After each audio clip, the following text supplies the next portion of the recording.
Este día, este día vamos a discutir el tema de patología del sistema hematopoyético dictado para la clase de fisiopatología para laboratorio clínico.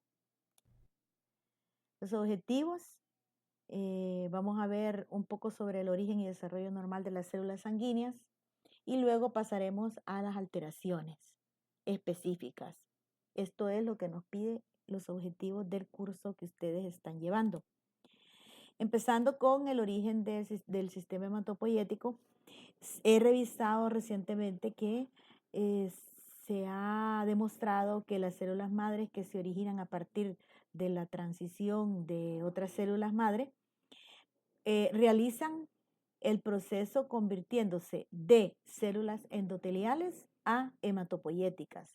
Las células del embrión que experimentan esa transición son las células endoteliales que recubren las paredes de las arterias en desarrollo.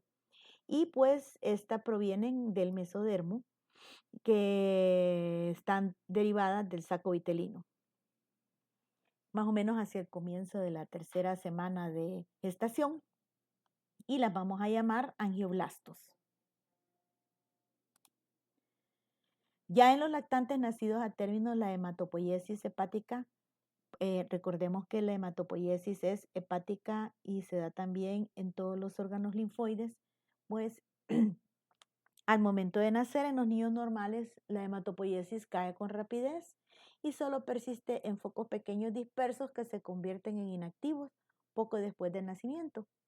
Ya hacia la pubertad, más o menos en las mujeres a los 18 años, en los hombres hacia los 23 años, solamente quedan la función en las vértebras, las costillas, el esternón, el cráneo, la pelvis y las regiones epifisiarias.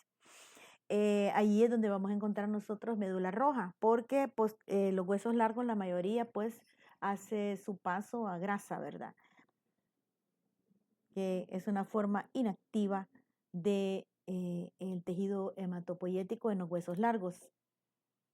Al nacer la médula es la única fuente de todas las células. En un prematuro vamos a encontrar la hematopoiesis activa, pero nosotros sabemos que esa hematopoiesis pues no es de una forma significativa o anormal en el lactante, y tampoco esas células son funcionales. Cuando se presenta la anemia es cuando sobrepasamos los mecanismos compensadores medulares y reaparece la hematopoiesis extramedular dentro de los órganos considerados linfoides. Entonces, ¿qué vamos a entender como hematopoiesis? Va a ser el periodo de formación, desarrollo, proliferación, diferenciación y maduración de la médula ósea. Y va a provenir de una célula madre hematopoyética pluripotencial que va a dar origen a otras dos progenitoras. Una va a ser la linfoide común, que va a dar origen a los BIT, y la mieloide común, en donde ahí van a estar los otros células que los forman, como son la serie eritroide, la megacariocítica y la granulocítica macrofágica. Las células madres se autorrenuevan, son pluripotenciales y ellas necesitan unas condiciones normales mínimas para que en ese microcosmos en que están siendo formadas se dé dicha transformación. Entonces ese microcosmos o microambiente necesario tiene que ser el suficiente para que las células sean alojadas, sobrevivan y se diferencien. Entonces ya hablamos de los blastos que forman estas células, y pues voy un poco rápido porque este material ya lo tienen ustedes en PDF, y pues el objetivo es tratar de explicarles y no leerles completamente la diapositiva. ¿Quiénes van a regular la hematopoiesis? Existen diferentes proteínas reguladoras y entre ellas tenemos la eritropoyetina, que regula la serie roja, la trombopoyetina, las plaquetas, los factores de crecimiento granulocítico y monocítico, y las interleuquinas 1 y 3. La Eritropoyetina es una hormona segregada por el riñón. Tiene un peso de 39.000 Daltons, estimula la eritropoiesis de la médula ósea y responde a la hipoxia. Entonces su metabolismo va a depender cuando se detecta que hay una baja de eritrocitos en sangre que se manifiesta como hipoxia. En el plasma, el conteo normal es de 3 a 18 microunidades por mililitro de orina y las acciones más importantes van a ser estimulación de las células madre, reducir el tiempo de maduración, elevar la tasa de síntesis de proteínas, como la hemoglobina, y también estimular la liberación temprana de reticulocitos por la médula ósea. Esta diapositiva únicamente es un recordatorio de que la osificación es un evento en el cual se da en el humano de manera endocondral y de manera intramembranosa. Antes de la pubertad, todos los huesos son capaces de formar médula ósea y de formar células, tener la capacidad de eritropoiesis. Entonces, pero aquellos que tienen osificación endocondral, al pasar la pubertad, pierden esa capacidad porque son sustituidos por tejido adiposo. Y entonces esa capacidad solo queda en los huesos planos que ya mencioné anteriormente. Aquí están las dos grandes líneas de células madre, ¿verdad? La que forma los linfocitos T y B y la que forma todos los granulocitos. Eritrocitos, macrófago, neutrófilo, plaqueta, mastocitos y eosinófilos tienen un mismo origen. Ya dijimos también que la hematopoiesis lograda en etapa fetal no es eficaz. Nacemos con una gran cantidad de células sanguíneas y que la misma dotación disminuye con edad y está condicionada hormonalmente. En cuanto a la edad, los individuos menores de 10 años tienen una celularidad aproximada de un 80% y allá por los 30 años baja al 50%, de la cual se mantiene estable hasta los 70 años, en donde ya baja más hasta un 30%. Las células madres son muy parecidas a un linfocito, representan menos del 0.1 de la celularidad. Se pueden identificar utilizando anticuerpos de inmunohistoquímica como el CD34.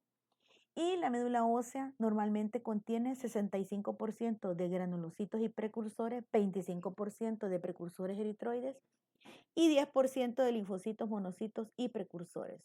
La relación normal entre elementos mieloides y eritroides va de 2:1 a 3:1.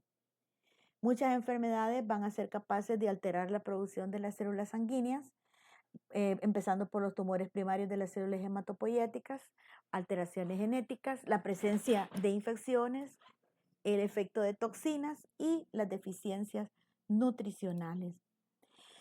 Para el estudio de la médula ósea tenemos que hacer un estudio de la misma en el hueso. Se escoge en el adulto, aquí tienen ustedes un adulto, generalmente se hacen en hueso sacro, ustedes la pueden hacer también en el esternón, aunque no es recomendable, o en las costillas.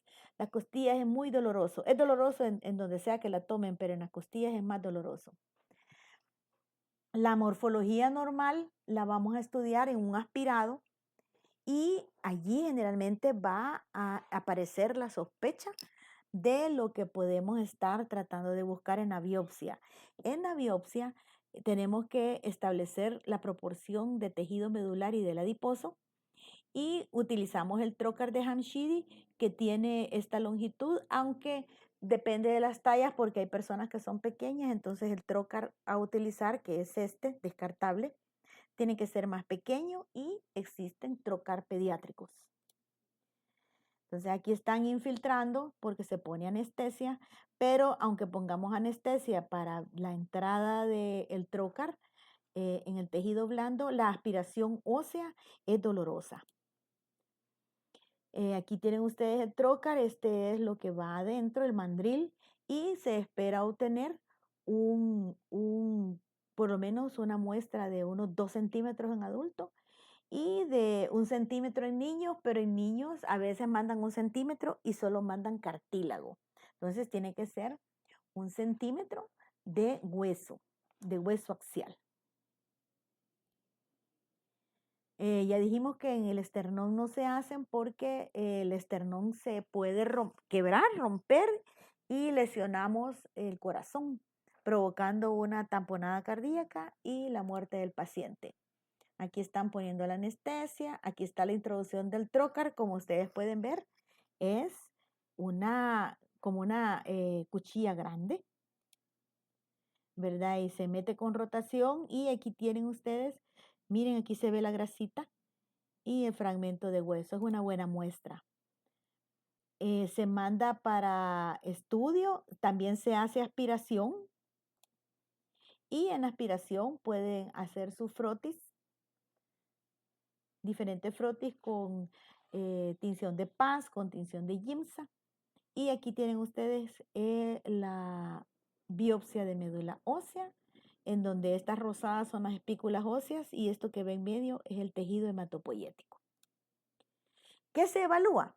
Bueno, se evalúa la celularidad. Tenemos que tener en cuenta lo que ya mencioné anteriormente. En el recién nacido, las células son el 100% y van disminuyendo. En el niño de 10 años ya son las células el 50% y el 50% va a ser grasa. Y así posteriormente 30% ya en los adultos jóvenes que se mantiene de por vida.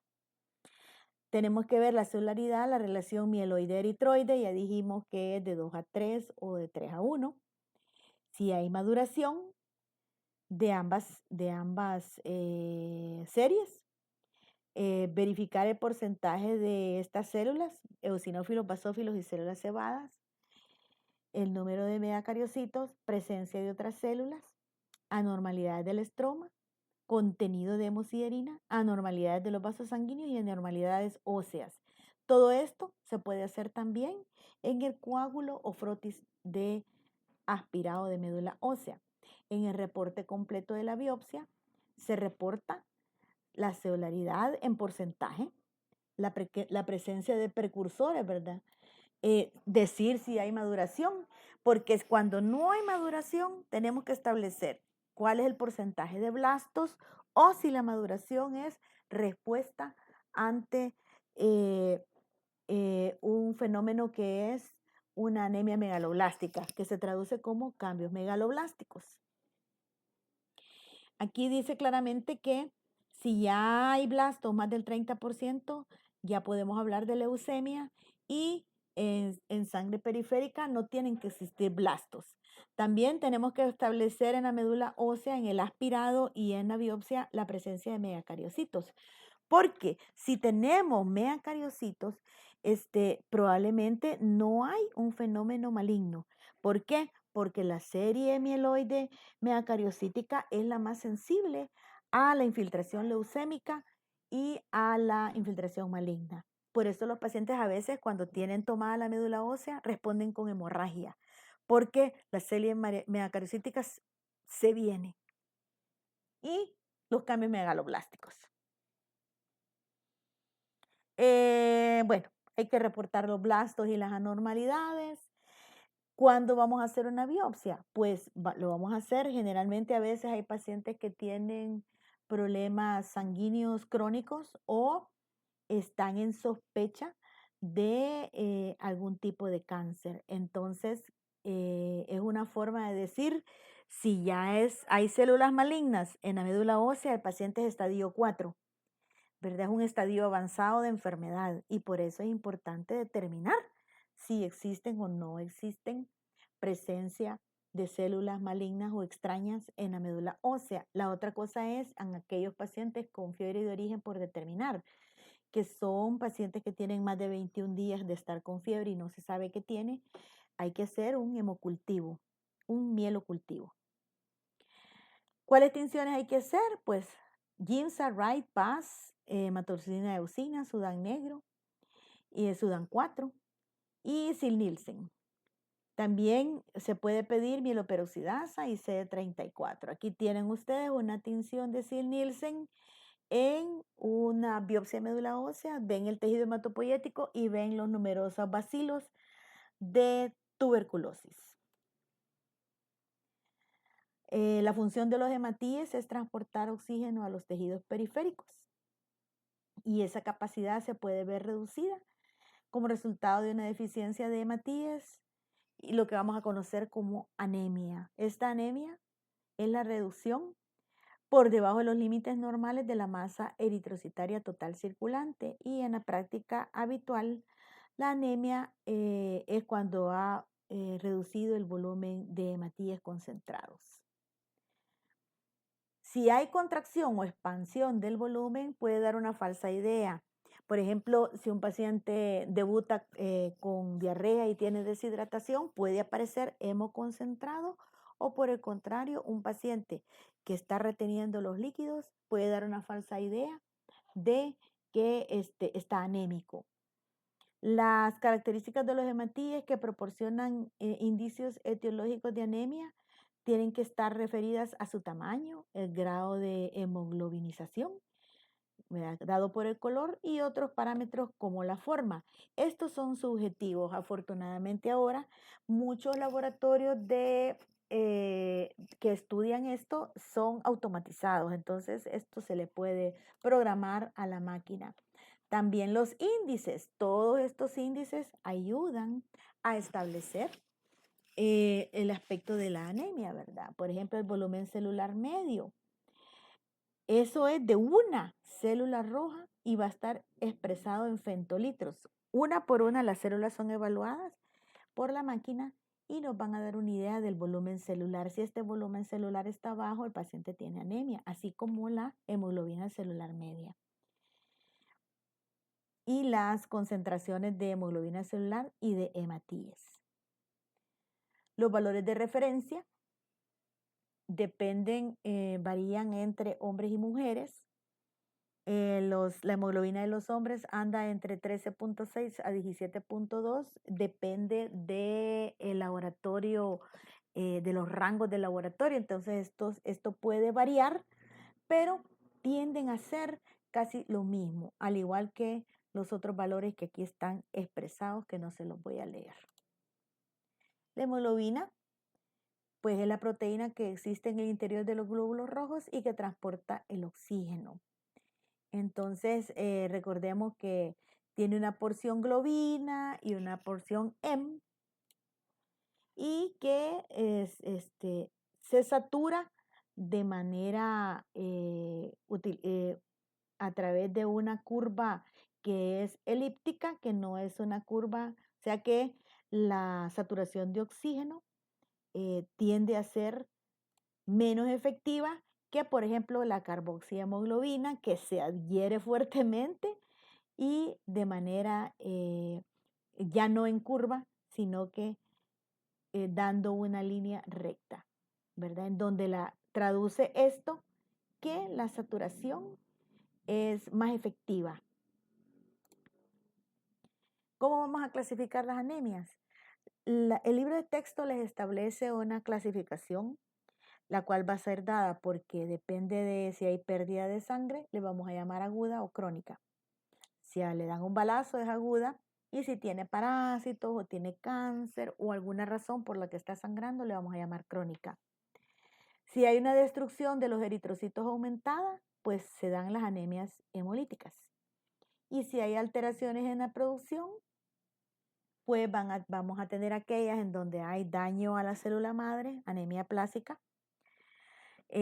maduración o síntesis defectuosa de DNA, anemia megaloblástica, y todas aquellas en donde hay síntesis defectuosa de hemoglobina, de globina y los mecanismos desconocidos. Además, hay algunas en donde les vamos a llamar mieloptísicas porque lo que se está observando es una infiltración de la médula ósea, ya sea por microorganismos como tuberculosis o porque hay cáncer y entonces está siendo infiltrada. Otra causa de anemia que su libro de texto no se los pone, pero que es una anomalía de la producción, es cuando los niños, este es un niño cuerpos vertebrales de un niño, es autopsia, entonces tienen una osificación que por alguna enfermedad metabólica, en este caso una enfermedad de un síndrome de Schomburg, en donde ustedes pueden ver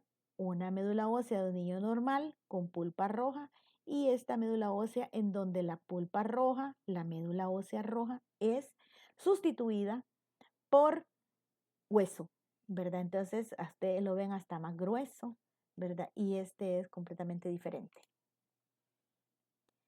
En la clínica, en los adultos, cualquiera que sea la naturaleza de la anemia, se reduce la masa globular y el transporte de oxígeno y si son muy intensas, produce manifestaciones clínicas. Palidez, debilidad, malestar, facilidad para fatigarse, disnea, uñas frágiles y asumen una forma de cuchara cóncava. A esto le vamos a llamar coiloniquia. Aquí hay a mí me pareció esto muy interesante porque las anemias y muchos trastornos producen cambios en la morfología del eritrocito.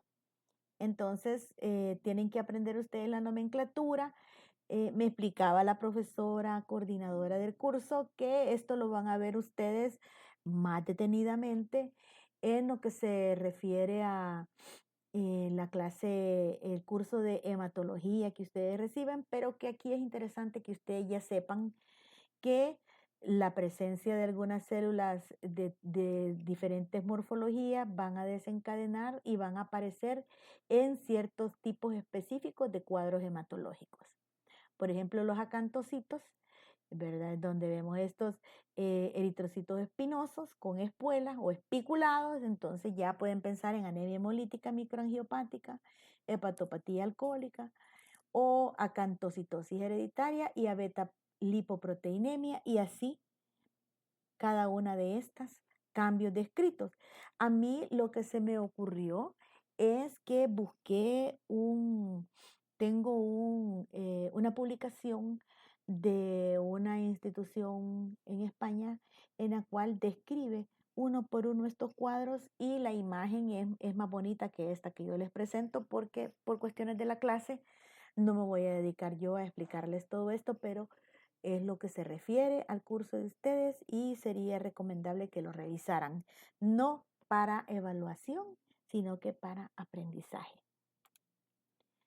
Si hay pérdida aguda de sangre, se agrava el cuadro con oliguria, anuria, hay hipoperfusión renal, hay hipoxia del sistema nervioso.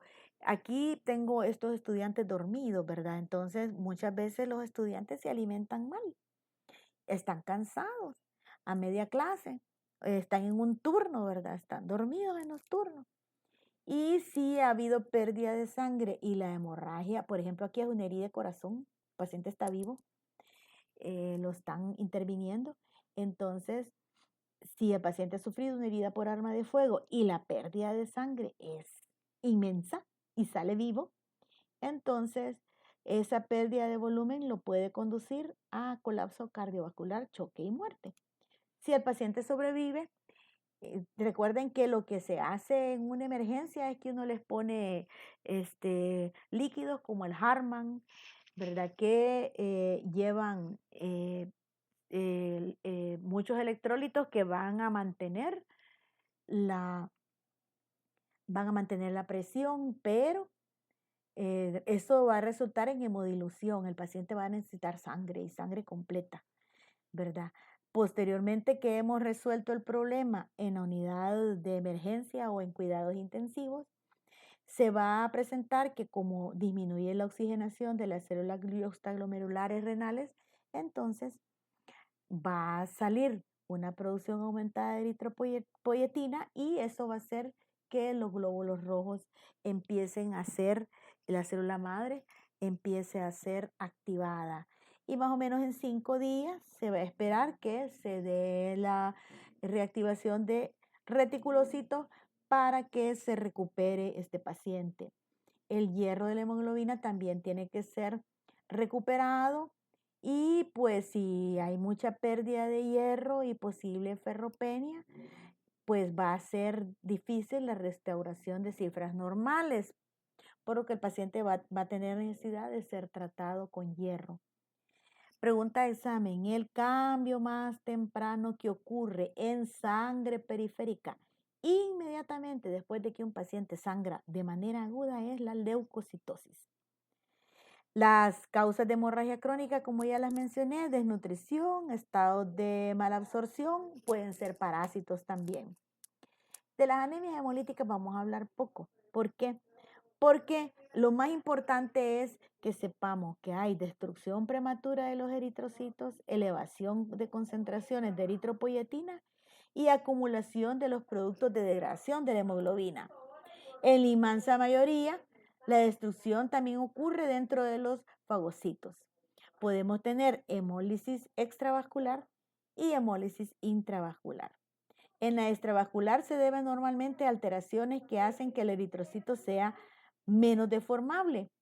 Y pues vamos a necesitar cambios de forma en los eritrocitos. El cuadro clínico va a tener el paciente anemia, esplenomegalia e ictericia. Aquí tenemos un vaso grande de un paciente que ha tenido un cuadro de hemólisis extravascular. En hemólisis intravascular, las causas pueden ser fijación del complemento, parásitos intracelulares, ¿verdad? Paludismo, factores tóxicos, mecánicos, por ejemplo, pacientes que tienen válvulas cardíacas o microangiopatía trombótica. El paciente va a experimentar anemia, hemoglobinemia, hemoglobinuria, hemocianuria e ictericia. A mí me pareció más importante hacer este cuadrito porque hay numerosas patologías que ustedes podrían revisar en estos casos específicos de tipo más frecuentes de anemias hemolíticas, estableciendo la causa de cada una de estas, el grupo racial afectado, qué es lo que ocurre en la fisiopatología, cómo es la clínica y cuál cambio morfológico nosotros esperamos.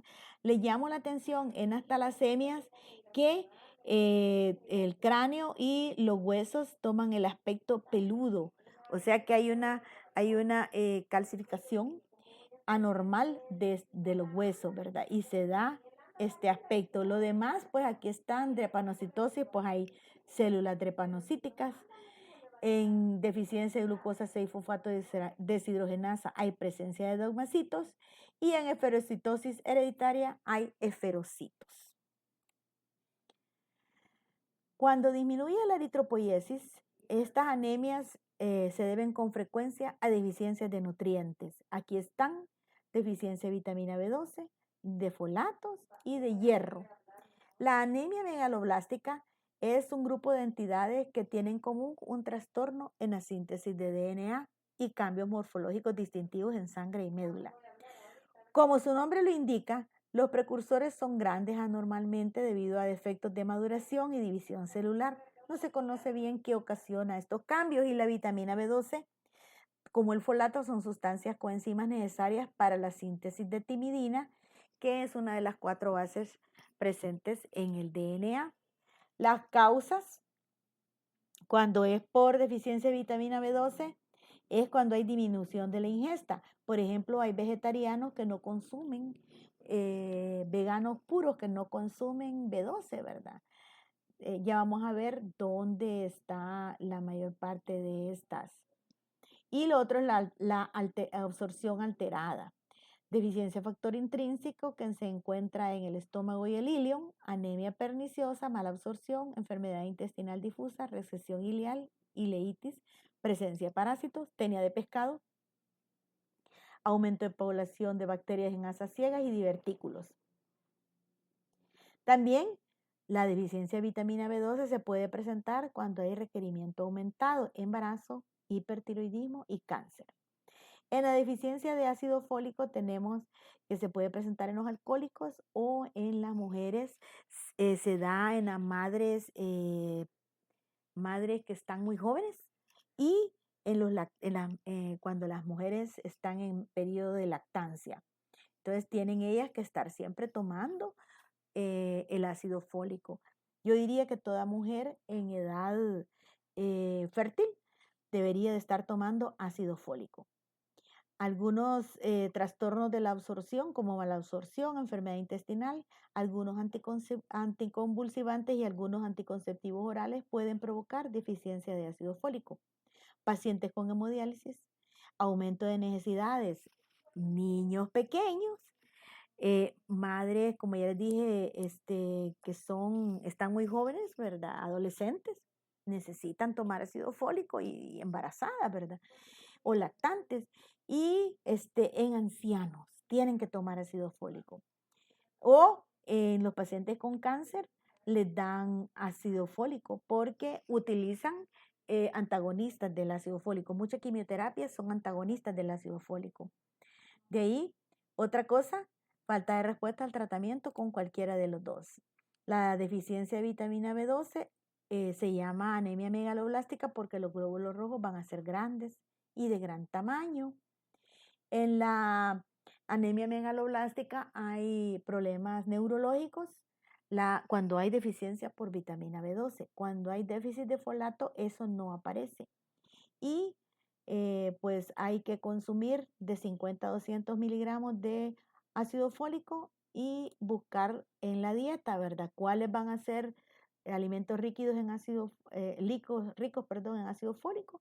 Están todos estos vegetales verdes, el hígado de res, eh, la, el ácido fólico es sensible al calor, entonces se recomienda que estos sean consumidos crudos o si son cocinados no más de 3 minutos.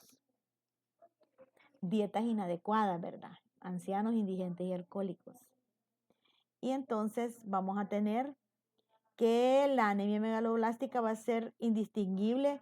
O sea, solo por ver el examen no vamos a poder saber si es por ácido fólico o por deficiencia de vitamina B12. Eso lo sabrá el médico cuando revise la parte de historia clínica. Pero ustedes sí pueden hablar de que los eritrocitos van a ser normocrómicos con variación en forma y tamaño. O sea, va a haber anisocitosis, van a haber neutrófilos muy grandes y trastornos en la maduración. En sí, cuando hay anemia por deficiencia de hierro, esta no es una enfermedad, es un síntoma y es el trastorno nutricional más frecuente que existe. Se puede dar por falta de aporte, por aumento en las pérdidas y aumento de los requerimientos. Y pues aquí les he puesto resumido el metabolismo del hierro, ¿verdad? Para que lo revisen en sus libros de bioquímica. Esto es bien importante porque nosotros continuamente vemos cómo son recomendados algunos medicamentos que tienen hierro y estos tienen muy poca absorción. Si lo dan en forma de gluconato, el 10% se absorbe. Si lo dan en forma de sulfato, el 20% y fumarato, el 30%. Alguien que haya tomado hierro en su vida sabe que es horrible el sabor, es doloroso cuando es inyectado y se absorbe muy poco, por lo cual lo más recomendable es que sea ingerido en la dieta. A veces 4 onzas de carne 3 o 4 veces a la semana son suficientes para recuperar el hierro. Antes las abuelitas hacían aquellas infusiones de hígado de buey, ¿verdad? Que lo ponían a cocer para que ahí estaban transmitiendo el hierro para que fuera captado y fuera convertido en el que va a apoyar el transporte de hemoglobina. Entonces, otra cosa, la anemia ferropénica, la absorción de hierro es aumentada si lo damos con ácido ascórbico, ácido cítrico, aminoácidos o azúcares. Por eso es importante que si el paciente tiene anemia por causa ferropénica, si ustedes le van a dar o ustedes van a recibir algún medicamento con hierro, este sea tomado con un jugo de naranja, ¿verdad? Para mejorar su absorción. Recomendarle que no tomen tanto té, las bebidas carbonatadas, vea las gaseosas, oxalatos y fosfatos. La morfología, vamos a tener una proliferación eritroide con mayor número de normoblastos y va a ser una anemia hipocrómica microcítica, con baja hematócrito y baja hemoglobina. Entonces, ¿qué tenemos que hacer? Pues, no a la comida chatarra, ¿verdad? Tan rica que es la Coca-Cola, las papas de McDonald's, las semitas, socanuca. Pero en realidad, más que todo, y cuando son en época de estudiante, usted ve a los viejitos diabéticos bien galán comiendo, comiendo la semita, ¿verdad? Pero tenemos que ver que a veces es la causa de los trastornos en las uñas, la pérdida del pelo, lesiones atróficas en la lengua y en la mucosa gástrica y malabsorción intestinal. Además, le vamos a llamar síndrome de Plummer-Vinson a la presencia de esta anemia microcítica hipocrómica con glositis atrófica y membranas esofágicas. Luego está la anemia en donde hay defectos en la producción, la anemia plástica, enfermedad descrita por Paul Ehrlich y también conocida como pancitopenia o hipoplasia medular. Se sugieren dos mecanismos, que la célula madre es destruida por algún evento o que por alguna razón la célula madre suspende la proliferación y la maduración. Entonces, cualquier agresión hacia la médula ósea, como ustedes la ven aquí, va a dar por resultado una célula madre alterada. Y como reacción inmunitaria por las células T se elaboran esto, provocando anemia, neutropenia y trombocitopenia. Hay un fallo o inhibición de la célula madre. Y entonces quiero decirles que el término aplásico está mal utilizado porque da la idea como que hubo un primordio y luego ya no hubo desarrollo. El término más correcto es hipoplásico, pero se utiliza aplásico porque así ha quedado establecido. Aquí tienen ustedes, vean esta biopsia de médula ósea en donde ustedes solo ven glóbulos rojos. No hay otras células, no hay otra serie y no hay presencia de isletas de serie eritroide, ¿verdad? Prácticamente esta es una médula constituida solo por glóbulos rojos. Los fenómenos de las plaquetas. La hemorragia excesiva se puede deber a fragilidad aumentada de los vasos, deficiencia o disfunción de las plaquetas, alteraciones de la coagulación.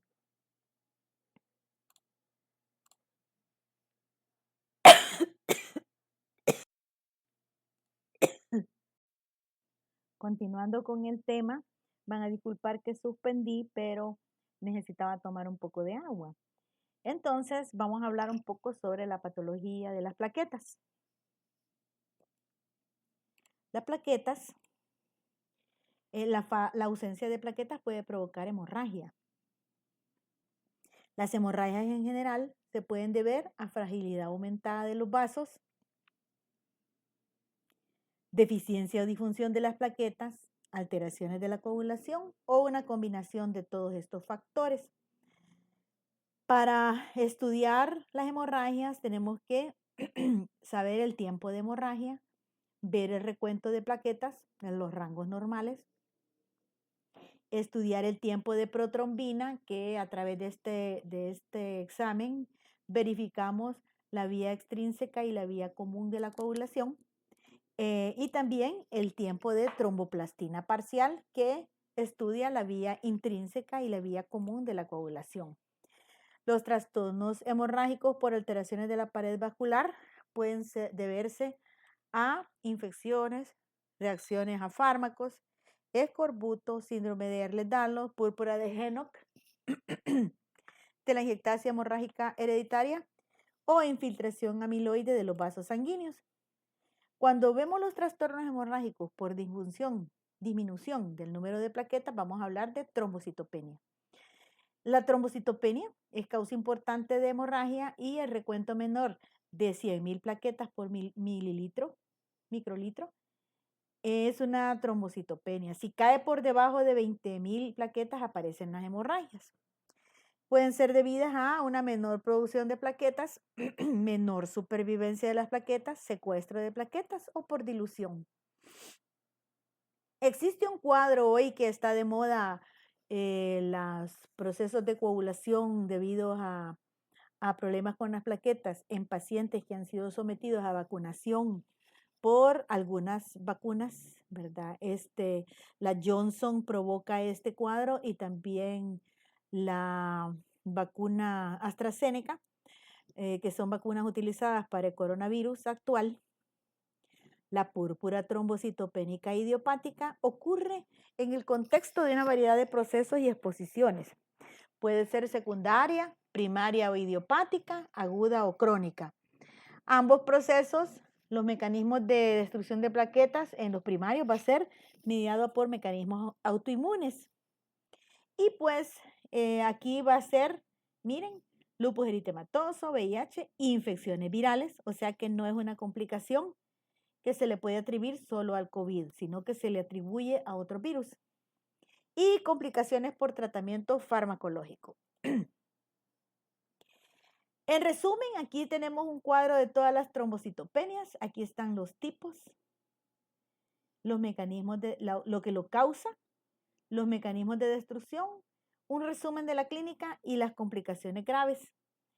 Para efectos de evaluación, este cuadro les va a ayudar mucho a estudiar. Ahora vamos a revisar someramente los trastornos de los leucocitos.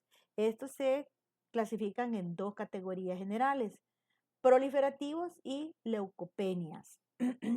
Los proliferativos pueden ser reactivos y neoplásicos y las leucopenias pueden estar asociadas a deficiencias. Debido a que los leucocitos participan en la defensa, la proliferación reactiva a un proceso microbiano es frecuente. Dentro de los procesos proliferativos vamos a tener dos: o disminución o aumento, leucopenia o leucocitosis. ¿Cuál es el significado de cada una? El concepto: leucopenia, disminución de leucocitos circulantes, y depende de cuál es la línea que está baja. Neutropenia, granulocitopenia, linfopenia. La causa más frecuente de agranulocitosis, o sea, de ausencia de células mieloides, es la toxicidad medicamentosa. En cambio, la leucocitosis, el aumento en el número de leucocitos sanguíneos, puede ser una reacción frente a diversos estados inflamatorios y a veces puede ser indicación de proliferación de cáncer. La patogenia está descrita y el resumen de la clínica. A veces puede haber una eliminación acelerada de neutrófilos por trastornos autoinmunes, por secuestro. Cuando hay esplenomegalia, esto generalmente es cuando acompaña la cirrosis, o porque hay una gran invasión masiva de bacterias y entonces estos son utilizados periféricamente. Algunos fármacos que causan leucopenia, la mayoría van a provocar neutropenia. En cambio, las causas de leucocitosis, ¿verdad? Pueden ser endotoxemia, infección aguda, hipoxia, ejercicio, tratamiento con esteroides, infecciones crónicas. Recordemos que si hay hemorragia aguda, hay leucocitosis. Si hay destrucción masiva de neutrófilos, la médula es hipercelular y pueden acompañarse de infecciones en la mucosa oral e infecciones graves. En cambio, en una leucocitosis marcada ocurre lo que se llama reacción leucemoide. Esta reacción leucemoide es un estado inflamatorio severo e infección crónica grave que aparece en sangre, muchos granulocitos inmaduros que simulan el cuadro de una leucemia mielógena. La leucocitosis es incremento en el número de leucocitos en sangre y puede ser neutrófila, eosinófila, basófila y por monocitos. Y aquí está cada uno de las causas de leucocitosis específica.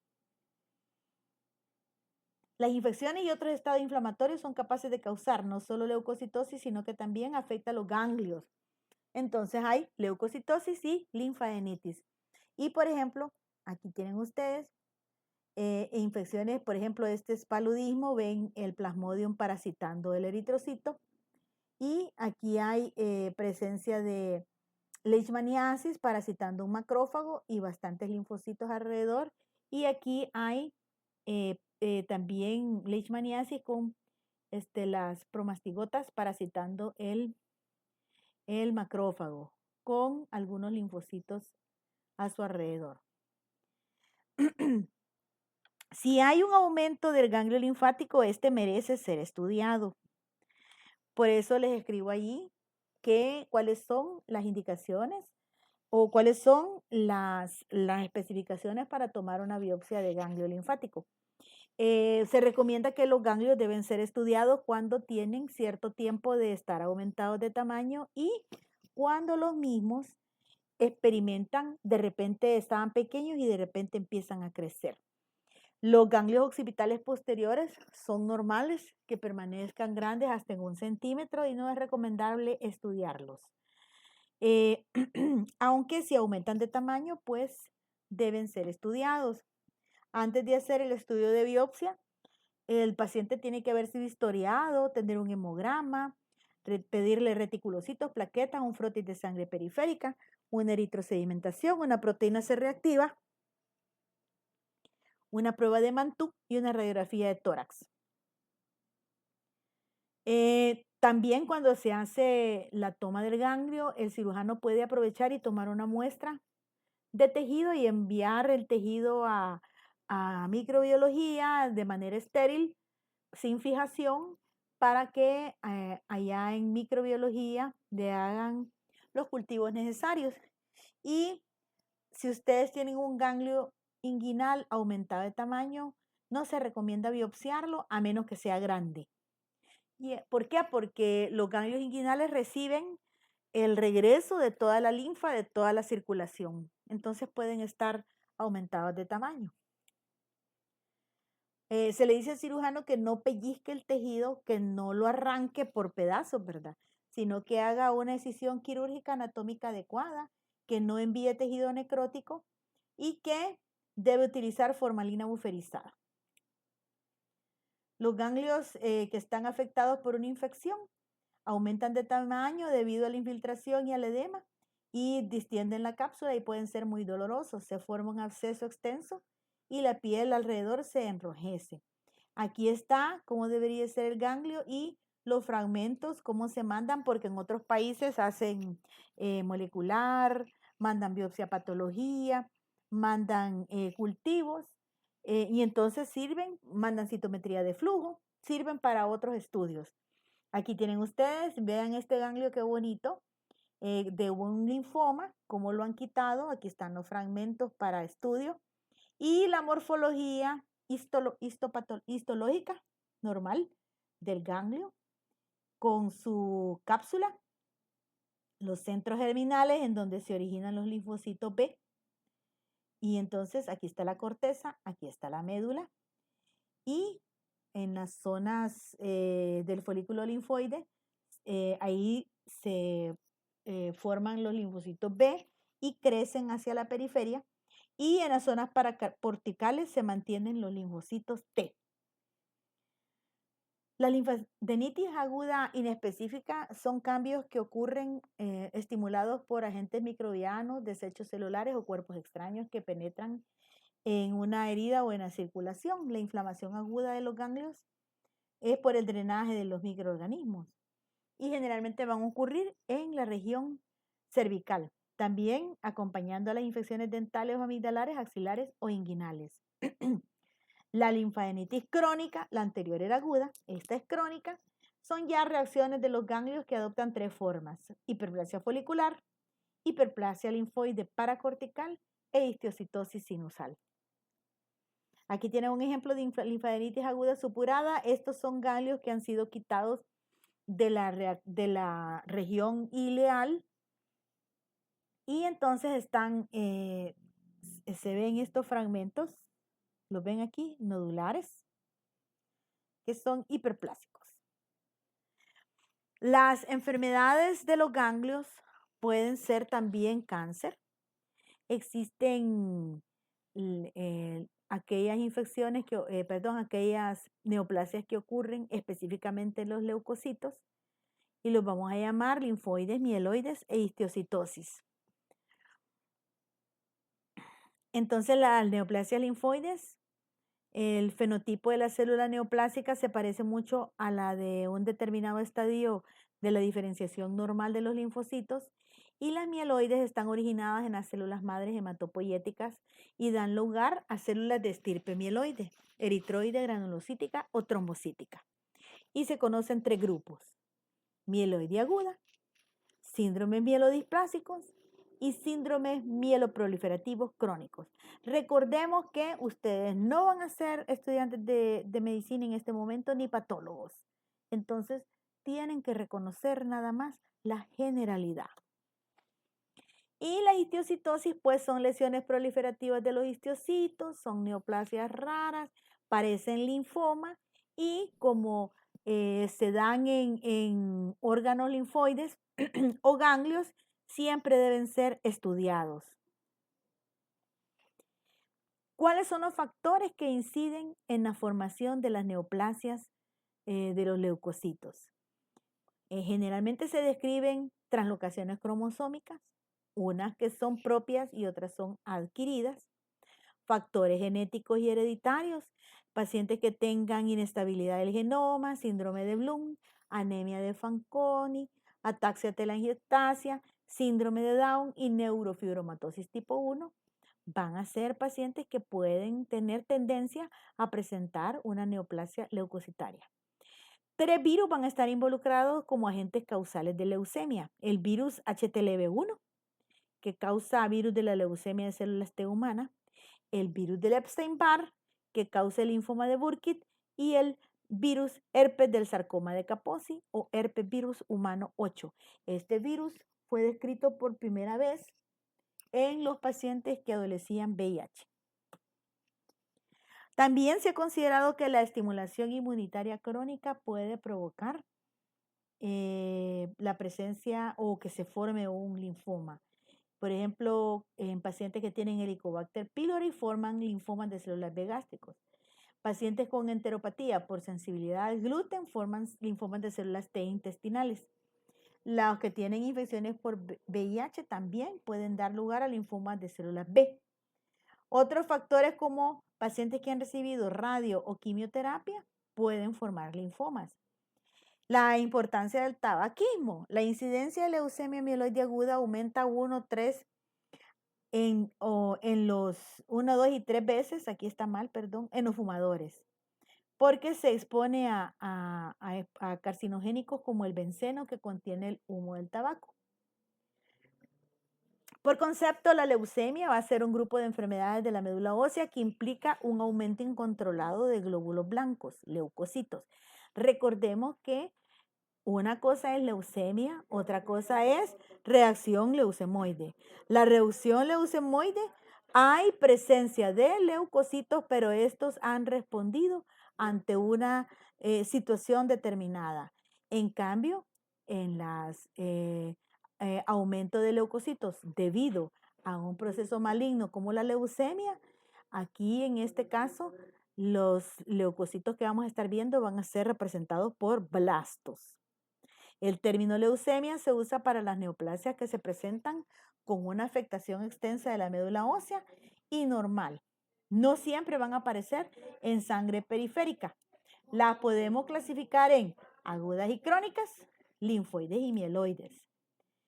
Generalmente en las agudas, el niño, generalmente, el paciente va a ser un niño entre 4 y 11 años con historia de fiebre, dolor de cuerpo de tipo óseo. Muchas veces ese dolor lo confunden los padres con dolores del crecimiento. Como infiltra la médula, aparecen baja de megacariocitos, baja de plaquetas, presencia de encías sangrantes, encías hiperplásicas, hemorragias petequiales, equimosis, infecciones severas, agentes infecciosos. También este paciente puede tener adenopatías diseminadas pequeñas dolorosas y esplenomegalia. ¿Cómo hacen el diagnóstico? Pues según el cuadro clínico del paciente, tienen que verificar si es de alto riesgo o de bajo riesgo Y aquí están todos los exámenes que se hacen: historia clínica completa, examen físico, estudio hematológico completo. ¿Qué es ese estudio? Hemograma completo, frotis de sangre, conteo de blastos, diagnóstico morfológico, o sea, tenemos que ver un aspirado de médula ósea, hacer tinciones de histoquímica y citometría de flujo. ¿Cuáles otros exámenes ayudan? Ultrasonografía, radiografía, punción lumbar, aspirado de médula ósea. La sospecha es clínica y el diagnóstico es en citología de aspirado de médula ósea acompañado de citometría de flujo. Generalmente el patólogo tiene que ser hematopatólogo para ver estos estudios. ¿Cómo se hace el diagnóstico? Ya lo explicamos. Aquí esto lo he puesto otra vez repetido porque el diagnóstico no puede ser efectuado de rutina en tejidos. O sea que si yo pongo en el examen que el diagnóstico de leucemia se hace en biopsia de médula ósea de rutina, eso es falso. ¿Cómo se clasifica? Bueno, las que son linfoblásticas de L1 a L3 y las que son mieloblásticas de M0 a M7. Así de sencillo. Aquí tienen un paciente con aumento de los ganglios linfáticos, con linfoma, ¿verdad? Los linfomas pueden ser enfermedad de Hodgkin y linfoma no Hodgkin. Y pues aquí están las diversas clasificaciones. Como les dije, ustedes no van a ser estudiantes de medicina por ahorita, porque no sé si después van a querer estudiar eso, y no son patólogos. Entonces no es importante para efectos de evaluación que se aprendan esta clasificación. Con solo que sepan que los linfomas pueden ser enfermedad de Hodgkin y linfoma no Hodgkin, ahí estamos bien. Clasificaciones no vamos a hablar porque clasificaciones hay muchas. Esto sí es importante. Fíjense bien, para decir que un paciente tiene linfoma o enfermedad de Hodgkin, lo más importante es que le hagan una biopsia. Aquí en los linfomas sí es importante la biopsia, en las leucemias no, en los linfomas sí. Aquí tenemos que tener evidencia histológica de que los ganglios o los otros tejidos están afectados, son malignos. La inmensa mayoría van a ser linfoides, se originan en células B y las demás van a ser células T y raras veces natural killer o histiocitos. Otra cosa que es importante es que son monoclonales. ¿Qué quiere decir eso? Que todas las células linfoides provienen de una sola célula que ha sufrido transformación maligna. La mayoría de las neoplasias hay reordenamiento de genes. Las células B y T, como circulan por todos lados, tienden a alojarse y crecer en áreas donde residen sus homólogas normales y pueden deteriorar los mecanismos de regulación normal, dando lugar con frecuencia a alteraciones de la inmunidad. Entonces hay varios ejemplos: leucemia linfoma linfoblástico agudo, leucemia linfoblástica aguda de células pre-T. Algunos aspectos que van a ayudar a saber para el médico que si el paciente tiene mal o buen pronóstico. 90% de las leucemias linfoblásticas, que son las más frecuentes, tienen alteraciones numéricas o estructurales de los cromosomas. Lo mejor es que sean hiperdiploides, ¿verdad? Porque si son hiperdiploides, su pronóstico es bueno. Aquí en El Salvador no existe un lugar donde hagan ploidía, es decir, índice de DNA. No se hace y no es biología molecular. Es otro tipo de estudio. Entonces, en Guatemala creo que sí les hacen índice de DNA. La translocación 1221 también es de buen pronóstico. Se asocia al fenotipo de células pre-B precoces. Pero, pregunta de examen, ¿verdad? La translocación 922, o sea, la presencia de cromosoma Filadelfia, aparece en el 5% de las leucemias linfoblásticas agudas tipo pre-B y hasta en un 25% en los casos de leucemia del adulto, y es un signo de mal pronóstico, así como la translocación de la banda Q23 del cromosoma 11, al que llamamos gen MLL. Cuando nosotros vemos en el Hospital Blue una leucemia en niños menores de 2 años, sin hacer DNA, sabemos que tiene esto y que tiene mal pronóstico. ¿Verdad? Aquí es una combinación de lo que acabamos de mencionar. En los ancianos es más frecuente las leucemias linfocíticas crónicas o linfoma linfocítico de células pequeñas, por eso están aquí todos estos tercera edad.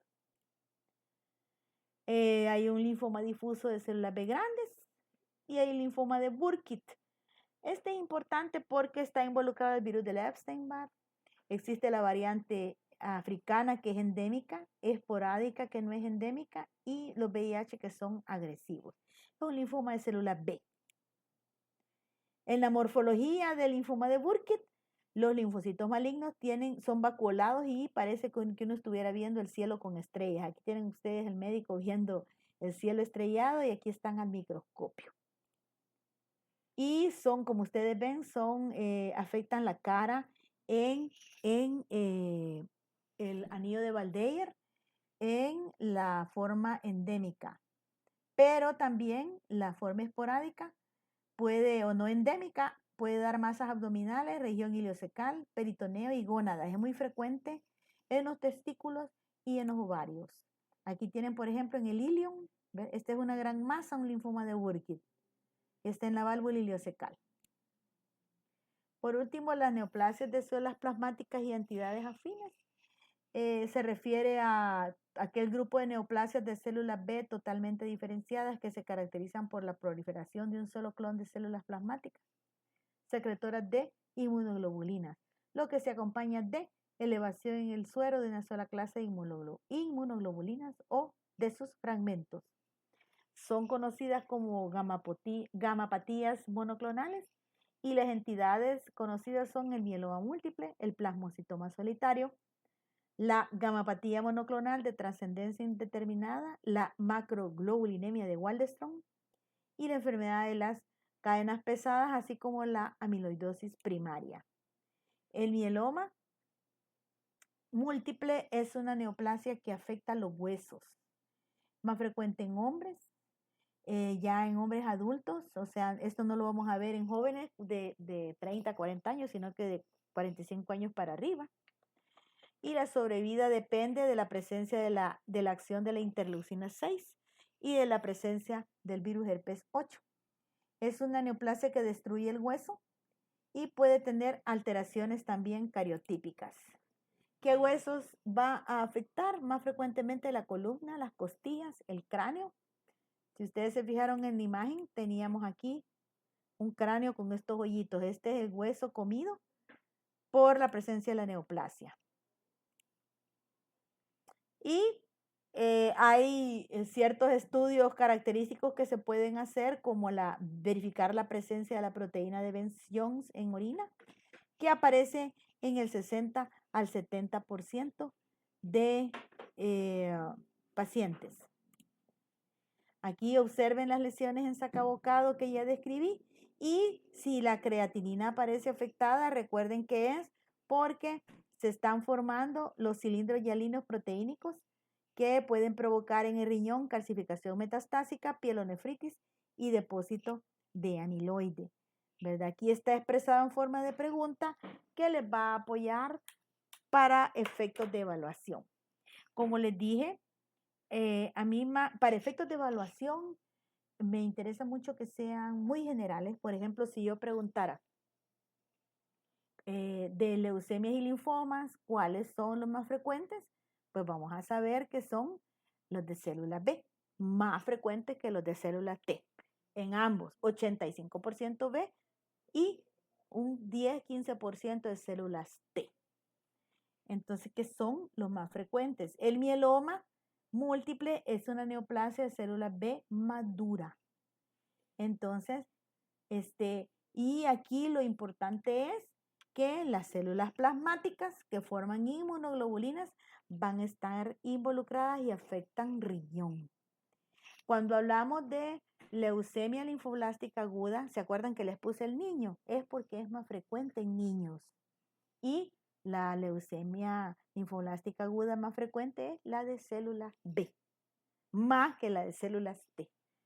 Entonces, seamos generales, no les puedo exigir mucho para efectos de evaluación, pero hay varios conceptos y exámenes que pueden aprovechar para la misma. Muchas gracias.